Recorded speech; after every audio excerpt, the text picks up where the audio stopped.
Οι περιοχές που αφήνουν πίσω τους τις ρυπογόνες πηγές ενέργειας περνάνε σε μια νέα εποχή. Το πρόγραμμα Δίκαιης Αναπτυξιακής Μετάβασης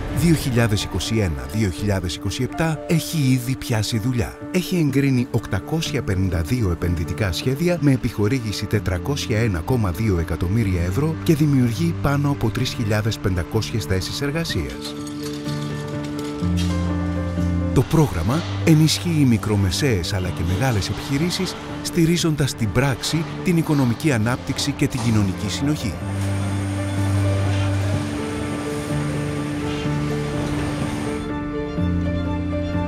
Προχωράμε σε μια επένδυση με πολλά ωφέλη για την κοινωνία της Κοζάνης, μια υπερσύγχρονη μονάδα παραγωγής που θα βοηθήσει να μεταβούμε στην πράσινη οικονομία γρηγορότερα και αποτελεσματικότερα. Στο Αμίντεο εγκαινιάζουμε μια νέα γενιά ενεργειακών τεχνολογικών επενδύσεων. Και με το νέο Data Center και το μεγαλύτερο έργο αποθήκευσης ενέργειας στην Ευρώπη θα ανοίξουν ποιοτικές θέσεις εργασίας για εργαζόμενους στην περιοχή. Οι περιοχές δίκαιης μετάβασης σε όλη την Ελλάδα αποκτούν νέες προοπτικές. Ταυτόχρονα, το πρόγραμμα επενδύει στο μέλλον.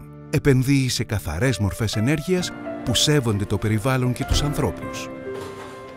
Εδώ στην Πτολεμαΐδα, που αποτέλεσε για δεκαετίες την καρδιά της ενέργειας στη χώρα μας, δημιουργείται το πρώτο τεχνολογικό πάρκο υδρογόνου με σημαντικά ωφέλη για τη χώρα. Ένας κόμβος καινοτομίας που θα προσελκύσει νέους επιστήμονες και θα στρέψει τα βλέμματα της νοτιοανατολικής Ευρώπης στη Δυτική Μακεδονία, με επίκεντρο τη βιομηχανική έρευνα, την εκπαίδευση και την κατάρτιση του επιστημονικού προσωπικού. Έτσι, οι άνθρωποι των περιοχών δίκαιης αναπτυξιακής μετάβασης έχουν ευκαιρίες να μείνουν στον τόπο τους, περνώντας σε νέα εποχή. Και αυτή είναι μόνο η αρχή. Πρόγραμμα Δίκαιης Αναπτυξιακής Μετάβασης 2021-2027. ΕΣΠΑ, με τη συγχρηματοδότηση της Ευρωπαϊκής Ένωσης.